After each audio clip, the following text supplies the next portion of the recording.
राधे राधे आप सभी को। आज हम देखेंगे फणीश्वर नाथ रेणु द्वारा लिखी गई कहानी लाल पान की बेगम। तो चलिए कहानी शुरू करते हैं। क्यों बिरजू की माँ नाच देखने नहीं जाएगी क्या? बिरजू की माँ शकरकंद उबाल कर बैठी मन ही मन में कुछ कूढ़ रही थी। अपने आंगन में 7 साल का लड़का बिरजू शकरकंद के बदले तमाचे खाकर आंगन में लोट-पोट कर सारी देह में मिट्टी मल रहा था। चंपिया के सिर भी चुड़ैल मंडरा रही थी।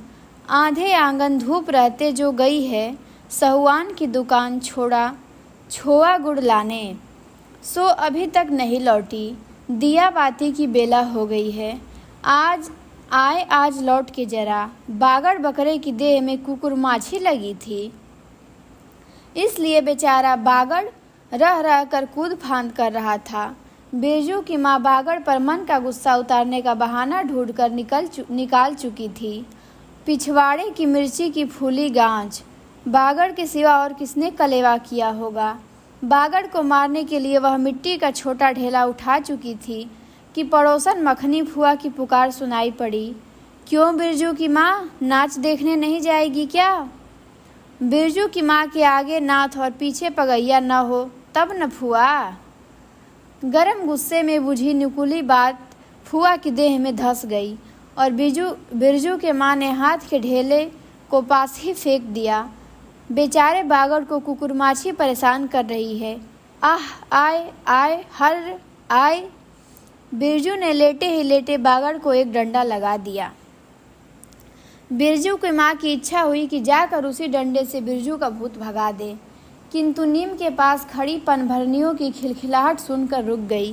बोली, ठहर, तेरे बप्पा ने बड़ा हाथ छुट्टा बना दिया है तुझे। बड़ा हाथ चलाता है लोगों पर, ठहर। मखनी फुआ नीम के पास झुकी कमर से घड़ा उतार कर पानी भर कर लौटती पनभरनियों में बिरजू की माँ की बहकी हुई बात का इंसाफ करा रही थी। जरा देखो तो इस बिरजू की माँ को। 4 मन पाट जूट का पैसा क्या हुआ है, धरती पर पाँव ही नहीं पड़ते। निसाफ करो, निसाफ मतलब इंसाफ करो। खुद अपने मुंह से 8 दिन पहले से ही गांव की गली गली में बोलती फिरी है। हाँ, इस बार बिरजू के बप्पा ने कहा है बैलगाड़ी पर बिठाकर बलरामपुर का नाच दिखा लाऊंगा। बैल अब अपने घर हैं तो 1000 गाड़ी मंगनी मिल जाएगी, सो मैंने अभी टोक दिया। नाच देखने वाली सब तो अनपन कर तैयार हो रही हैं, रसोई पानी कर रहे हैं। मेरे मुंह में आग लगे, क्यों मैं टोकने गई। सुनती हो क्या जवाब दिया बिरजू की माँ ने? मखनी फुआ ने अपने पोपले मुंह के होठों को एक और मोड़कर ऐंठती हुई बोली निकाली, अरे हाँ, बिरजू की माँ, या कि आगे नाथ और पीछे पगैया ना हो तब ना। जंगी की पतोहू बिरजू की माँ से नहीं डरती। वह जरा गला खोल कर ही कहती है, फुआ, सर्वे शीतल मिर्टी मतलब सर्वे सेटलमेंट के हाकिम के बासा पर फूल छाप किनारी वाली साड़ी पहन के तू भी भटा की भेंटी चढ़ाती तो तुम्हारे नाम से भी 2-3 बीघा धनहर जमीन का पर्चा कट जाता। फिर तुम्हारे घर भी आज 10 मन सोना बंग पाट होता, जोड़ा बैल खरीदता, फिर आगे नाथ और पीछे सैकड़ों पगहिया झूलती। जंगी की पतोहू मुँहजोर है, रेलवे स्टेशन के पास की लड़की है। 3 ही महीने हुए गौने की नई बहू होकर आई है और सारे कुरमार टोली की सभी झगड़ालू सासों से एकाध मोर्चा ले चुकी है। उसका ससुर जंगी दागी चोर है, सी किलासी है। उसका खसम रंगी कुरमा टोली का नाम लठैत, इसलिए हमेशा सिंग खुजाती फिरती जंगी की पतोहू। बिरजू की माँ के आंगन में जंगी की पतोहू की गला खोल बोली गुलेल की गोलियों की तरह दंदनाती हुई आई थी। बिरजू के माँ ने एक तीखा जवाब खोज कर निकाला, लेकिन मन महसूस कर रह गई।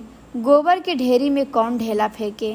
जीभ के झाल को गले में उतार कर बिरजू की माँ ने अपनी बेटी चंपिया को आवाज़ दी, अरे चंपिया, आज लौटे तो तेरी मूड़ी मरोड़ कर चूल्हे में झोंकती हूँ।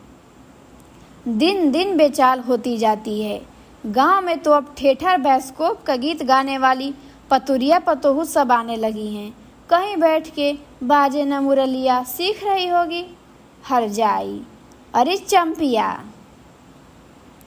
जंगी की पतोहू ने बिरजू की माँ की बोली का स्वाद लेकर कमर पर घड़े को संभाला और मटक कर बोली, चल दीदिया चल, इस मोहल्ले में लाल पान की बेगम बसती है, नहीं जानती? दोपहर दिन और चौपहर रात बिजली की बत्ती भक भक कर जलती है।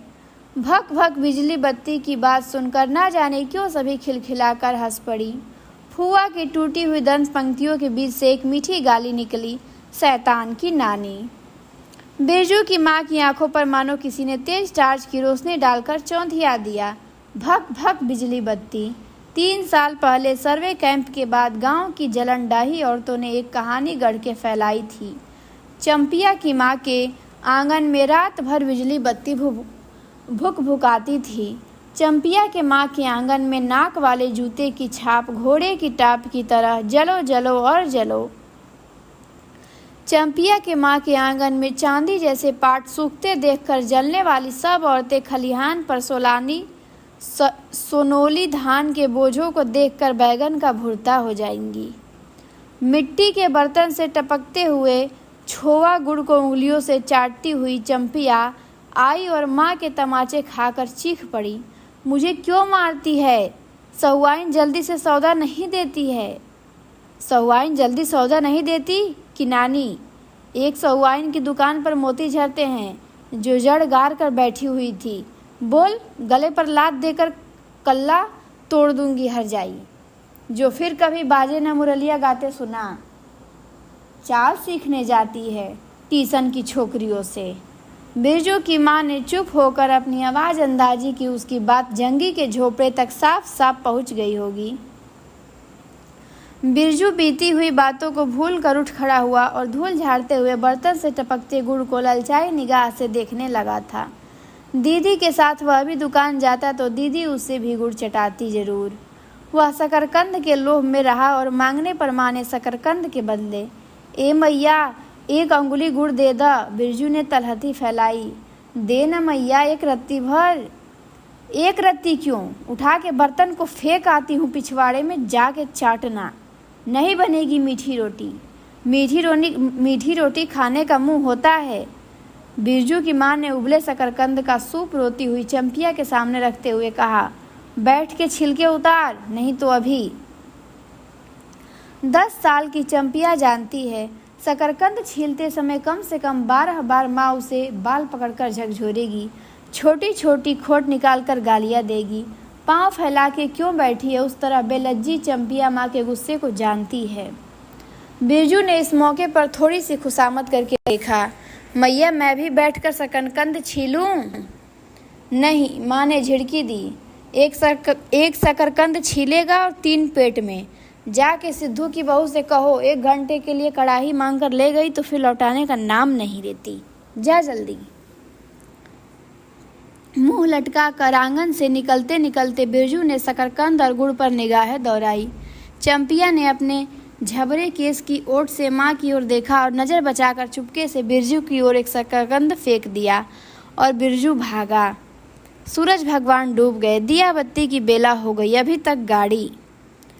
चंपिया बीच में ही बोल उठी, कोयरी टोले में किसी ने गाड़ी नहीं दी मैया। बप्पा बोले माँ से कहना सब ठीक ठाक करके तैयार रहे, मलदहिया टोली के मियाँ जान की गाड़ी लाने जा रहा हूँ। सुनते ही बिरजू की माँ का चेहरा उतर गया। लगा छाते की कमानी उतर गई घोड़े से अचानक।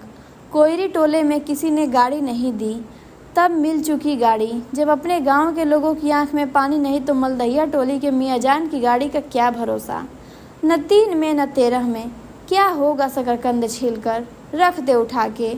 यह मर्द नाच दिखाएगा, बैलगाड़ी पर चढ़कर नाच दिखाने ले जाएगा। चढ़ चुकी बैलगाड़ी पर, देख चुकी जी भर नाच। पैदल जाने वाली सब पहुंचकर पुरानी हो चुकी होंगी अब तक। बिरजू छोटी कड़ाही सिर पर औधा कर वापस आया। देख दीदिया, मलेटरी टोपी, इस पर 10 लाठी मारने पर भी कुछ नहीं होता। चंपिया चुपचाप बैठी रही, कुछ बोली नहीं, जरा सी मुस्कुराई भी नहीं। बिरजू ने समझ लिया मैया का गुस्सा अभी उतरा नहीं है पूरे तौर से। मढ़ैया के अंदर से बागड़ को बाहर भगाती हुई बिरजू की माँ बड़बड़ाई, कल ही पचकौड़ी कसाई के हवाले करती हूँ। राकस तुझे हर चीज में मुंह लगाएगा। चंपिया बात दे बागड़ को, खोल दे गले की घंटी। हमेशा टुनुर टुनुर मुझे जरा नहीं सुहाता। टुनुर टुनुर सुनते ही बिरजू को सड़क से जाती हुई बैलगाड़ियों की याद आई। अभी बबुआन टोले की गाड़ियां नाच देखने जा रही थी। झुनुर झुनुर बैलों की झुमकी तुमने सुनी? बेसी बकबक मत करो, बागड़ के गले से झुमकी खोलती बोली चंपिया। चंपिया डाल दे चूल्हे में पानी। बप्पा आवे तो कहना कि अपने उड़न जहाज पर चढ़कर नाच देख आए। मुझे नाच देखने का शौक नहीं। मुझे जगाइयो मत कोई, मेरा माथा दुख रहा है। मढ़ैया के ओसारे पर बिरजू ने फिसफिसा के पूछा, क्यों दीदिया, नाच में उड़न जहाज भी उड़ेगा? चटाई पर कथरी ओढ़ कर बैठती हुई चंपिया ने बिरजू को चुपचाप अपने पास बैठने का इशारा किया। मुफ्त में मार खाएगा बेचारा। बिरजू ने बहन की कथरी में हिस्सा बांटते हुए चुक्की मुक्की लगाई। जाड़े के समय इस तरह घुटने पर ठुड्डी रखकर चिक्की मिक्की लगाना सीख चुका है वह। उसने चंपिया के कान के पास मुंह ले जाकर कहा, हम लोग नाच देखने नहीं जाएंगे। गांव में एक पंछी भी नहीं है, सब चले गए। चंपिया को तिल भर भी भरोसा नहीं।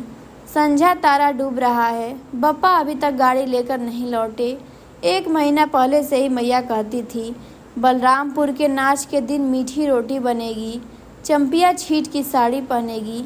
बिरजू पैंट पहनेगा। बैलगाड़ी पर चढ़कर सब मेला देखने जाएंगे। चंपिया की भीगी पलकों पर एक बूंद आंसू आ गया।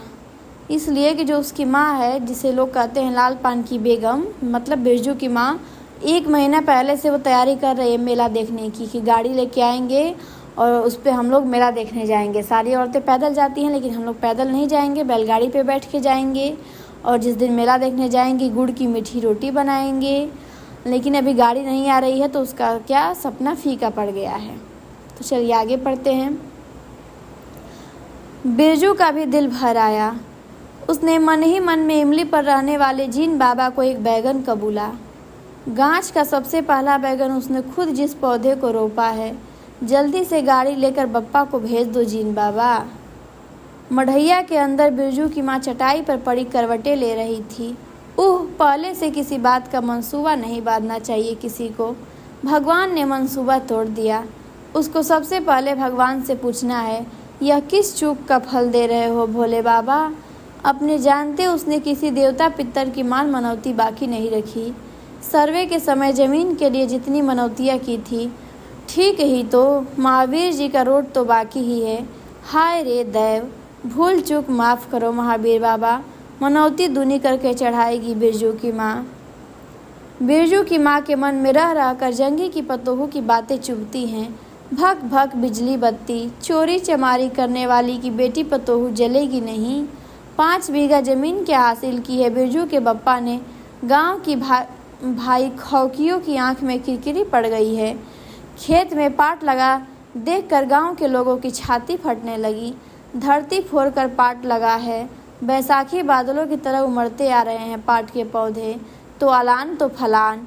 इतनी आंखों की धार भला फसल सहे। जहाँ 15 मन पाट होना चाहिए, सिर्फ 10 मन पाट काटा पर तौल के ओजन हुआ भगत के यहाँ। इसमें जलने की क्या बात है?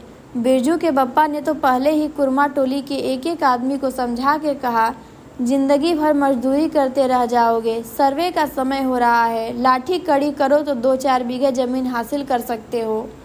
सो गांव की किसी पुतखौकी का भतार सर्वे के समय बाबू साहब के खिलाफ खांसा भी नहीं।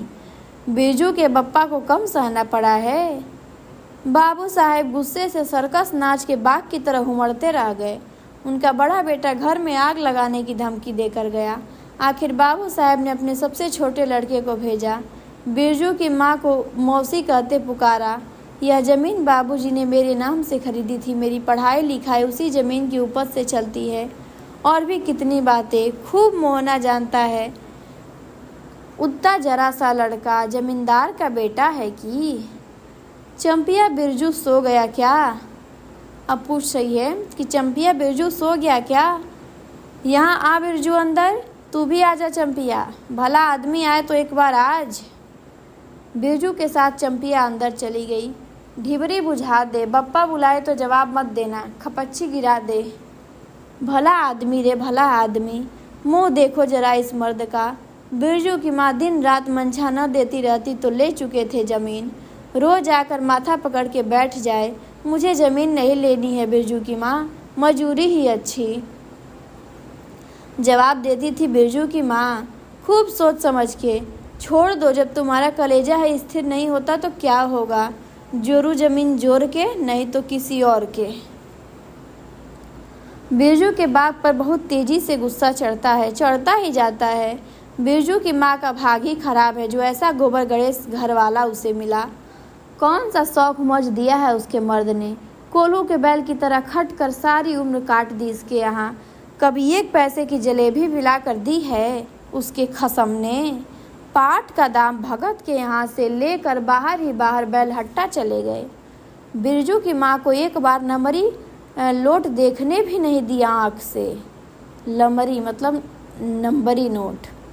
बैल खरीद लाए, उसी दिन से गांव में ढिंढोरा पिटने लगा। बिरजू की माँ इस बार बैलगाड़ी पर चढ़कर जाएगी नाच देखने, दूसरे की गाड़ी के भरोसे नाच दिखाएगा। अंत में उसे अपने आप पर क्रोध आया, वह खुद भी कुछ कम नहीं, उसकी जीभ में आग लगे। बैलगाड़ी पर चढ़कर नाच देखने की लालसा किसी कुसमय में उसके मुंह से निकली थी, भगवान जाने। फिर आज सुबह से दोपहर तक किसी न किसी बहाने उसने 18 बार बैलगाड़ी पर नाच देखने की चर्चा छेड़ी है। लो खूब देखो नाच, कथरी के नीचे दुसाले के सपना। कल भोरे पानी भरने के लिए जब जाएगी, पतली जीभ वाली पतुरिया सब हंसती हंसती आएंगी और हंसती जाएंगी, सभी जलते हैं उससे। हाँ भगवान, दाढ़ी जार भी, 2 बच्चों की माँ होकर भी वह जस की तस है। उसका घरवाला उसकी बात में रहता है, वह बालों में गरी का तेल डालती है, गरी मतलब नारियल का तेल डालती है। उसकी अपनी ज़मीन है, किसी के पास 1 घूर ज़मीन भी अपने इस गांव में है। जलेंगे नहीं, 3 बीघे में धान लगा हुआ है, अगर नहीं लोगों की बीख दीठ से बचे तब तो। बाहर बैलों की घंटियां सुनाई पड़ी, तीनों सतर्क हो गए, उत्कर्ण होकर सुनते रहे। अपने ही बैलों की घंटी है क्यों रे चंपिया? चंपिया और बिरजू प्राय एक ही साथ कहा, हूँ। चुप, बिरजू की माँ ने फिसफिसा कर कहा, शायद गाड़ी भी है, घड़घड़ाती है ना। हूँ, दोनों ने फिर हुंकारी भरी। चुप, गाड़ी नहीं है, तू चुपके से टट्टी में छेद करके देख तो आ चंपी, भाग के आ चुपके चुपके। चंपिया बिल्ली की तरह हौले हौले पाँव से टट्टी के छेद से झाँक आई। हाँ मैया, गाड़ी भी है। बिरजू हड़बड़ा कर उठा, उसकी माँ ने उसका हाथ पकड़कर सुला दिया, कहा कि बोलो मत। चंपिया भी गुदड़ी के नीचे घुस गई। बाहर बैलगाड़ी खोलने की आवाज़ हुई। बिरजू के बाप ने बैलों को जोर से डांटा। हाँ, आ गए घर आने के लिए छाती फटी जाती थी। बिरजू की माँ ताड़ गई। जब मलदहिया टोली में गांजे की चिलम चढ़ रही थी, आवाज़ तो बड़ी खनखनाती हुई निकल रही है। चंपिया, हाँ, बाहर से पुकार कर कहा उसके बाप ने, बैलों को घास दे दे चंपिया। अंदर से कोई जवाब नहीं आया। चंपिया के बाप ने आंगन में आकर देखा तो न रोशनी, न चिराग, न चूल्हे में आग। बात क्या है, नाच देखने उतावली होकर पैदल ही चली गई क्या? बिरजू के गले में खसखसाहट हुई और उसने रोकने की पूरी कोशिश भी की, लेकिन खांसी जब शुरू हुई तो पूरे 5 मिनट तक वह खांसता रहा।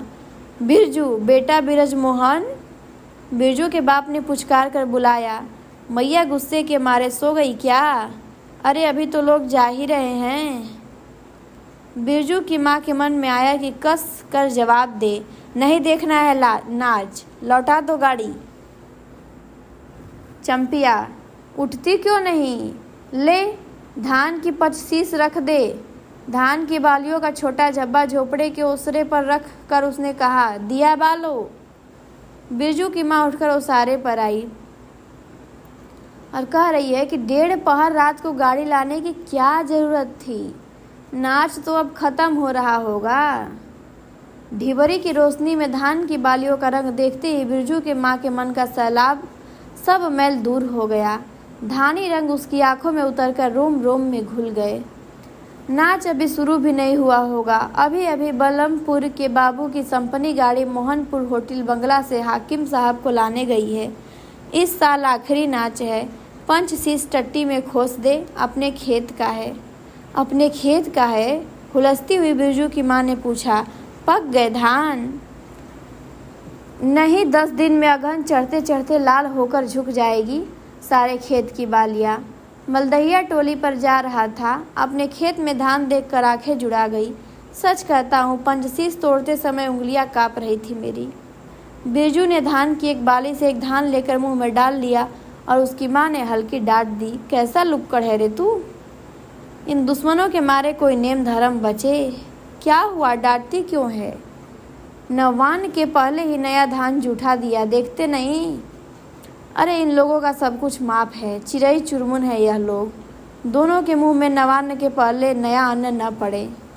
इसके बाद चंपिया ने भी धान की बाली से 2 धान लेकर दांतों तले दबाए। ओ मैया, इतना मीठा चावल!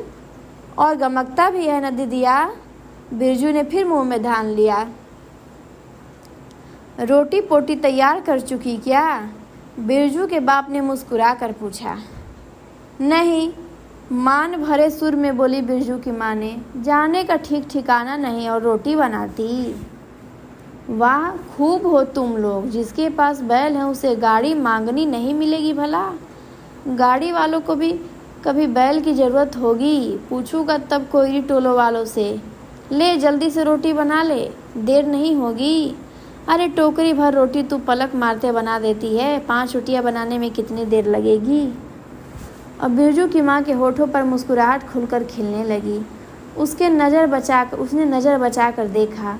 बिरजू का बप्पा उसकी ओर एकटक निहार रहा है। चंपिया और बिरजू न होते तो मन की बात हंसकर खोलने में देर न लगती।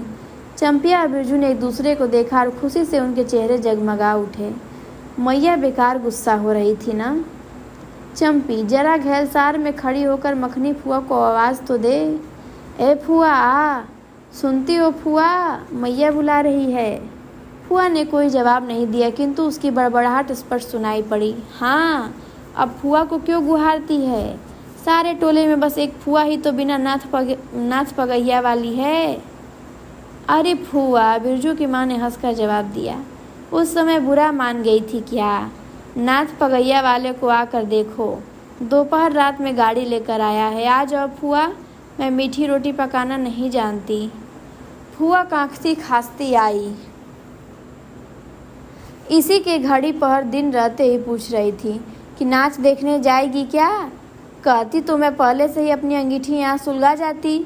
बिरजू की माँ ने फुआ को अंगूठी दिखला दी और कहा, घर में अनाज दाना वगैरह कुछ है नहीं। एक बागड़ है और कुछ बर्तन बासन। सो रात भर के लिए यहाँ तंबाकू रख जाती हूँ। अपना हुक्का ले आई हो न फुआ?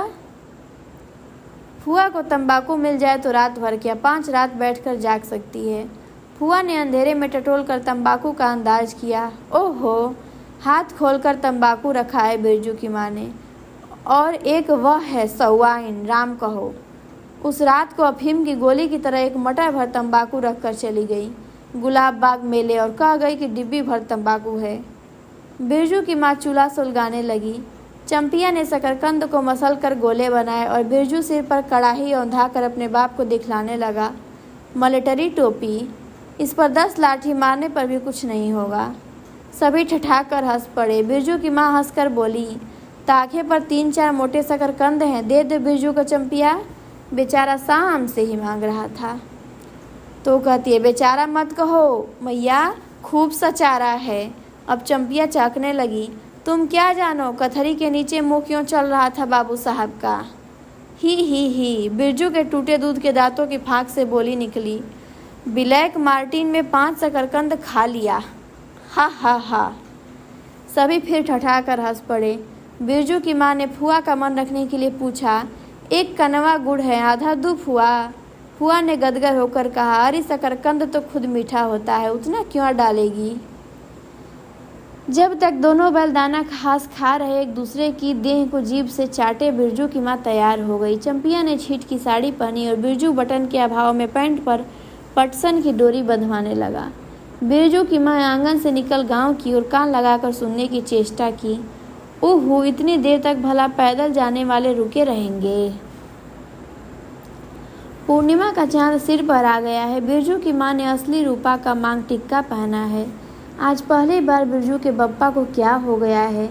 गाड़ी जोतता क्यों नहीं? मुंह की ओर एकटक देख रहा है, मानो नाच की लाल पान की बेगम। गाड़ी पर बैठते ही बिरजू की माँ की देह में एक अजीब गुदगुदी लगने लगी। उसने बांस की बल्ली को पकड़कर कहा, गाड़ी पर अभी बहुत जगह है, जरा दाहिनी सड़क से गाड़ी हाँकना। बैल जब दौड़ने लगे और पहिया जब चू चू करके घरघराने लगा तो बिरजू से नहीं रह गया। उड़न जहाज की तरह उड़ाओ पप्पा।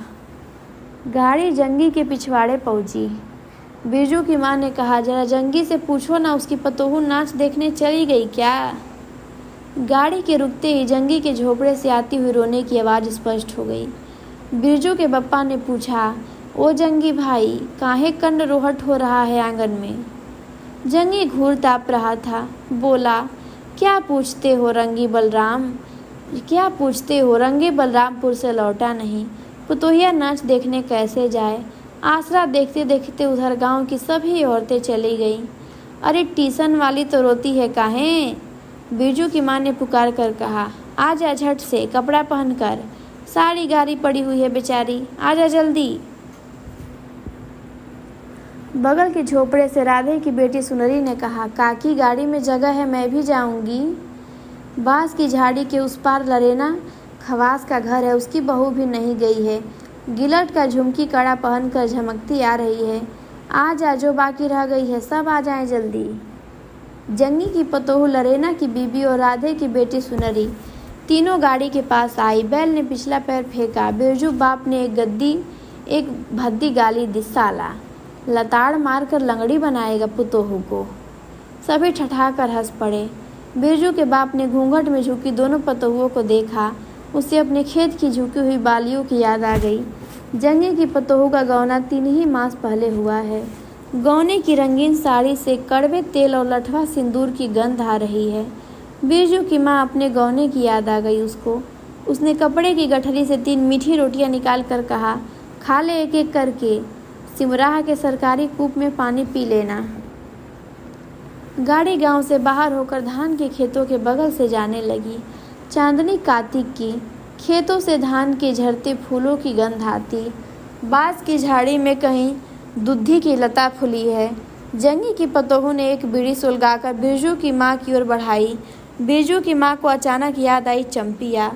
सुनरी, लरेना की बीबी और जंगी की पतोहू, ये चारों ही गांव में बैस्कोप का गीत गाना जानती हैं खूब।